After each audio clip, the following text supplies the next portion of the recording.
Whoa, sorry, we are live. No, sorry. Yes, technology got ahead of me. Certainly, that was right. Okay. Okay, here we go.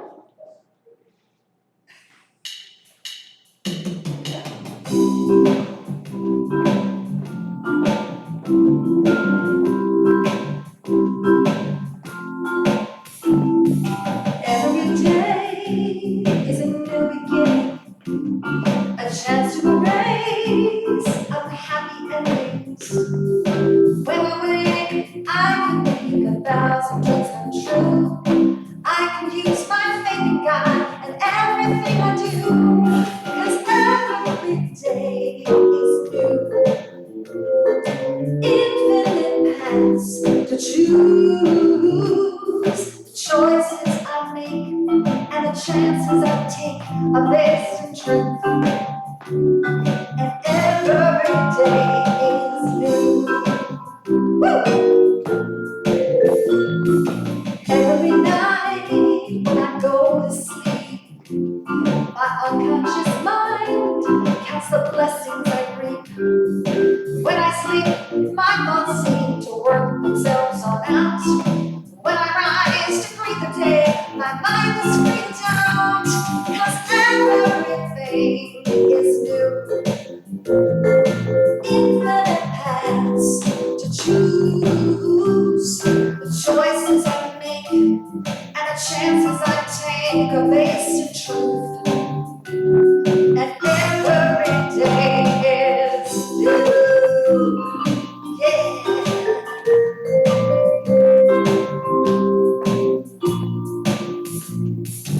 I don't know what I've been trying to make life make sense. The price that it cost me would be too high an expense, so I just pray and keep the faith. 'Cause every day is what is new. Infinite paths to choose, the choices I make and the chances I take are based in truth. And every day is new. Yes, it's true. Every day is new.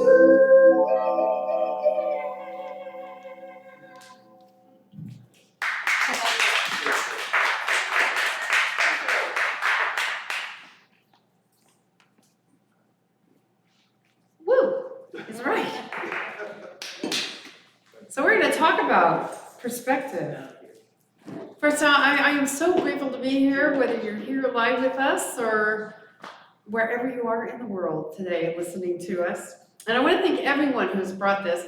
Libby did a great job in her prayer of thanking everyone who puts this together, our time here. And particularly, thank you so much for that beautiful music. I'm back in the back bopping all the time when you guys are singing. So this year, we've been exploring the concept of living out loud. And that's living out loud what it is we truly believe. What we know is our truth. What we know is spiritual principle, and not hiding it anymore, and living it as deeply as we believe it. And last month, we were talking about paradox, and the different paradoxes that we live with, that we deal with, both just in everyday life, and the fact that we were on this spiritual path. And now we're going to move on, and this month we're going to delve into how do we categorize life? What is it that we use to separate and judge that's based on the perceived importance? And that's all about perspective. Like, I can wake up every day and decide it's a new day, and I can start all over. And you know what? I could do that any moment in time during the day. If I'm having a grumpy day, as my grandkids will say, not me, of course. I can choose at any moment to shift my perspective. And so we're going to talk about that. And what we're going to look at this month is we're going to look at the mundane, the sacred, and the profane. And if any of you happen to read the title of this talk, it's like, the mundane. Oh, okay, I used the word sigh because I couldn't write. But think about it. What is mundane? When I first, was looking at that, hearing that word, it was like, I should really go take a look at that and see what does mundane mean. And it's exactly what I thought. Although they didn't put boring in there in the definition. So in the Merriam-Webster, they say that mundane is of, relating to, or characteristic of the world. It's worldly things. It's worldly things. It's commonplace. It's ordinary. So, how many of us have been sitting around the house and there's 3 baskets full of laundry that need to be folded and put away, and there's dishes in the sink that need to be washed, and you need to sweep or vacuum or whatever, and you sit there and go, I'm bored. I'm sure none of us in this room have ever, or anyone listening to me has ever said that. However, if you're a parent, I'm sure you've heard it from your children. I know I have, from children and grandchildren, sitting there going, I'm bored. Well, you could go fold the laundry. I'll go outside and play. I guess now they go to video games. Yeah, and so there's this expectation that we have sometimes where we live in this desire to have constant excitement in our life, to do something that's really meaningful, to do something that's really life-changing for myself or world-changing, and just be in the, I was calling it the EST. I'm going to be the greatest. I'm going to be the biggest. I'm going to be the funniest. I'm going to be the fastest. And there's that energy that goes along with that. And so we can get addicted to that feeling of exhilaration, of the expectation. And so when it's time to fold the laundry or wash the dishes or whatever, it's that grumpy day that okay, this has to get done. I'm out of dishes, I gotta wash them, or at least get them stacked in the dishwasher. And all of these things need doing. Doing the dishes, going grocery shopping, no, please, cooking, whatever it may be, it all has to be done. And there's sometimes we can think that, oh my gosh, life would be so much better if I didn't have to do that. And it brought to me a time in my life when I was like 12 years old. My grandparents took me up to meet our family that was from Rhode Island, and my dad's cousin was bringing his daughters, who were the exact same age as my 2 sisters and I, back from Saudi Arabia. This was like in the 1960s, so I'll date myself. And they came, and they did not know how to wash clothes, or do dishes, or fold laundry, or anything, because it was always done for them. Because they lived in a culture where, because of who and what their father was, they didn't have to do any of that. And they frequently were bored. And my sisters and I are like, what? You want to do this? And that brought back to me, it's like, oh, they never learned. They didn't know how to do the mundane. So they found great joy in it, and it got me to shift my perspective about things. But let's go back and look at all of those tasks that we consider ordinary, commonplace. We do it out of a sense of duty. We do it out of this sense that if I don't do it, nobody's going to do it. I know at my house, because my dog's not really good at folding laundry. And we do it because it has to get done. So let's take a step back and look at this living out loud, and look at spiritual principle. And what's one of our spiritual principles? It's the principle of oneness. It's the principle that there is no spot where God is not. God is in everything. God is everywhere. God is in that basket of unfolded laundry.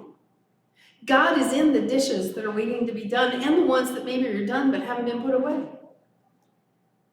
God is in everything. There's nothing. There's no distinction. at this plane of knowing oneness. And I have to tell you, anyone who missed our retreat last weekend, wow, that's all I can say is wow. I mean, there were 2 times during that, 24 hours or whatever we had together, where the intensity of the work, the deepness of the meditations, I can't even put it into words, I know, I felt, I experienced, I was in total oneness. So now I know what it feels like, I know how it feels. Because I can't even describe the look. So I also found that from that, I found a different perspective of how to look at we are spiritual beings. We've all heard we're spiritual beings having a human experience. Well, I'm going to take it a whole other level. Because we are spiritual beings having a spiritual experience in human form. So when I think of it that way, every experience I have is spiritual. Every experience I have is spiritual, and I am processing it through this human form. So therefore, I can start to categorize things. That's mundane. That's exciting. Ooh, do I have to do that? And it's just a way to look at it. And we can, when I look at it from that perspective, when I invite you to look at it from that perspective, we can start to release our assessments of things and just experience life as it is in this moment. Because the presence that we so are hungry for spiritually is only in this moment right now. It's not in the future. It's not in the past. It's only in this moment.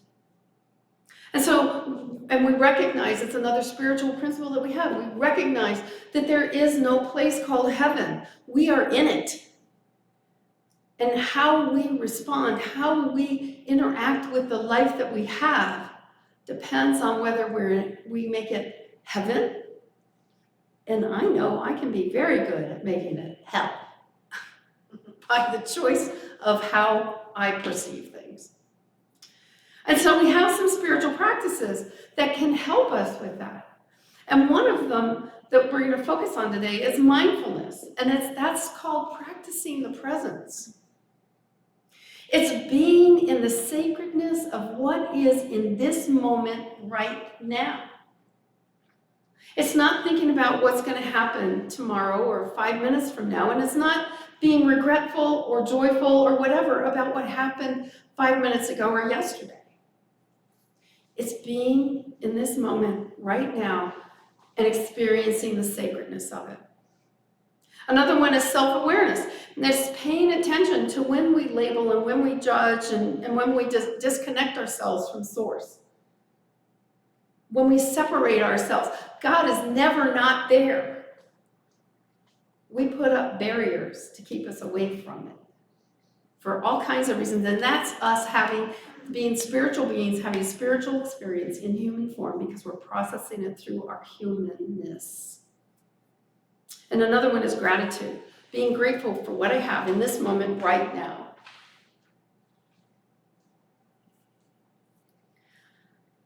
So in this humanness, we learn to categorize, we learn to assess, judge, compare, and we can, in our daily lives, we can sort that into what's important, what's not important, what's fun to do, what's not so fun to do.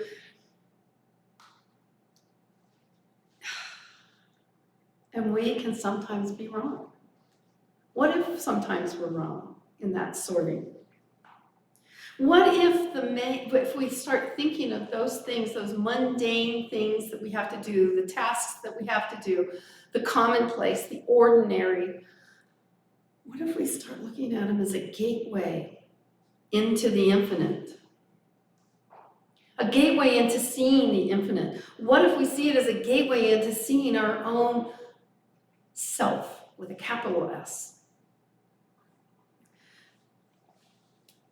Have you ever been doing something like cooking or Or folding clothes, that's a big one of mine. That's like Zen to me. People, my family and some of my friends will say, hey, I got all this laundry to fold. You want to come over and do some Zen meditation for me? Because I call it my Zen meditation. I really enjoy folding laundry. Have you ever received an insight, an inspiration or something while you're doing something ordinary? I know I have. That happens to me a lot because I'm present. If I am present in that moment, I am open to the presence. I am open to that divine guidance. There's there's a monk from the 1600s. His name is Brother Lawrence, and he wrote a book called Practice of the Presence of God.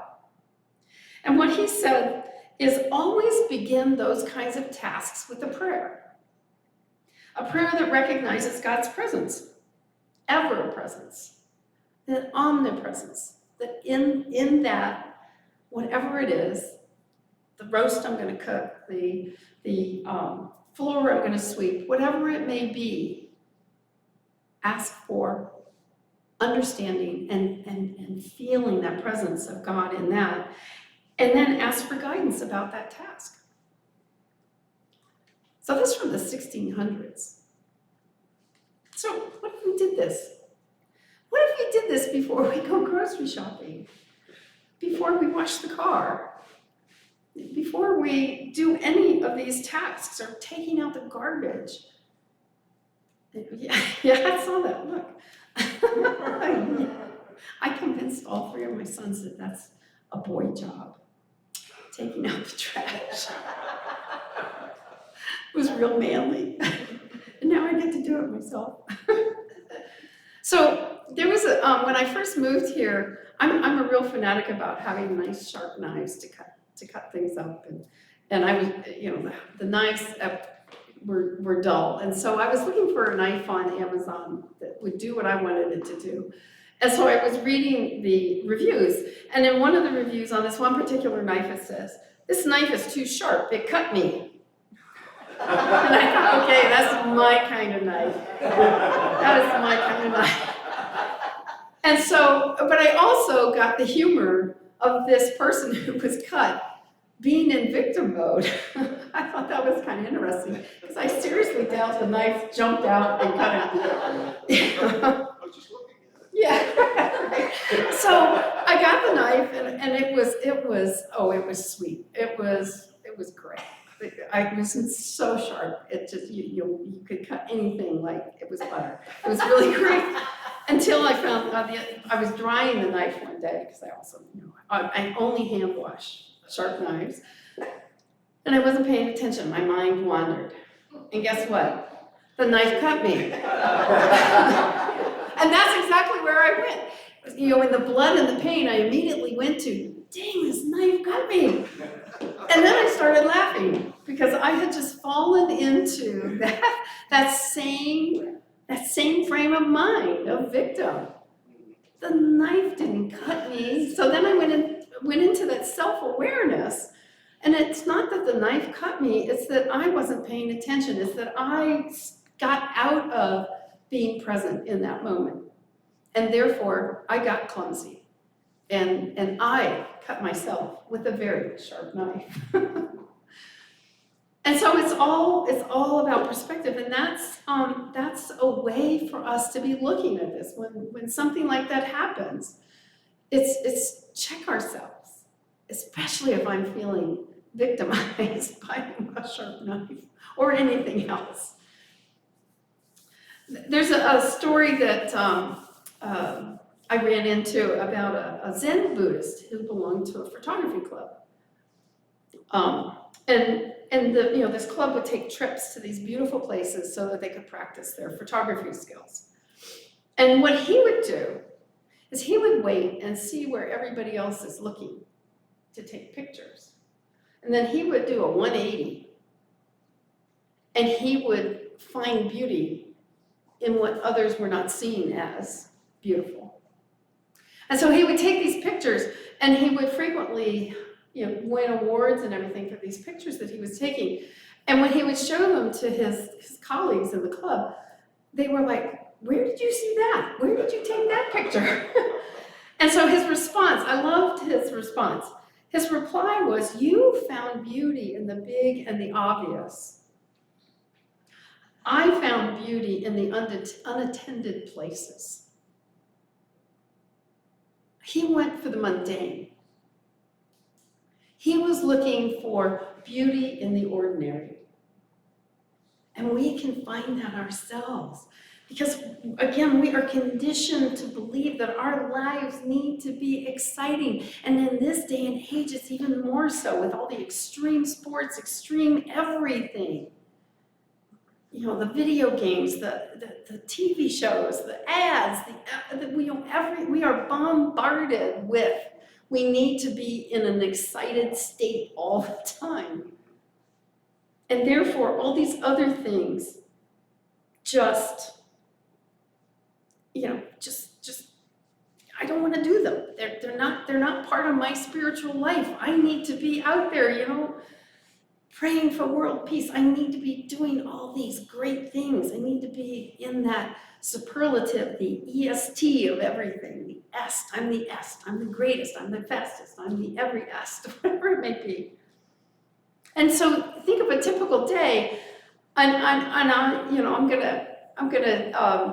I'm sure all of us do hours of meditation every day. But I'm going to go with the typical, stereotypical person who not that I'm not, who like for 10 or 20 minutes a day will be in meditation and be in that place. But that restless mind, even during that amount of time, will still be keeping us, active and everything. And then we head out to our busy day, and then we come home and we fall asleep and have a restless sleep. And part of it is because our thoughts are in the past and they're in the future and they're not here in this moment.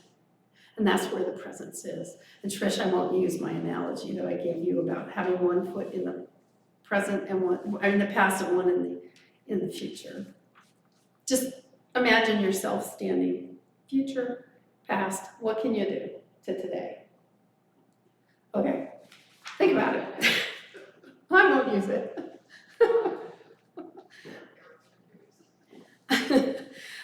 So what? Here's some things that we can do. Think about this. Can we be like that Zen Buddhist photographer and do the 180 and look at things differently? And see the beauty in the sacred in whatever is going on right now in this moment. Can we stop waiting for something exciting to happen and be fully present in what is right now? And one technique you can do is when you find yourself in there, or if you're feeling bored, is just take a nice deep breath, a conscious breath. And know that every oxygen atom that you are bringing into your body is bringing into you spiritual food. Every atom of oxygen is feeding you in so many ways, on every plane that you exist. Another thing I found very interesting in getting ready for this was what the Buddhist answer to what comes after enlightenment. Because I want to be there. I want to be in enlightenment. So what comes after it? Come on, tell me. What is it? And the answer is, before enlightenment, chop wood and carry water. After enlightenment, chop wood and carry water. And I sat there and had to think about that for a few moments. Because we all have this not we all, some of us have an enlightenment fantasy that once we become enlightened, all the mundane goes away. Well, in a sense, you're right, it does. Because what we do is we shift our perspective.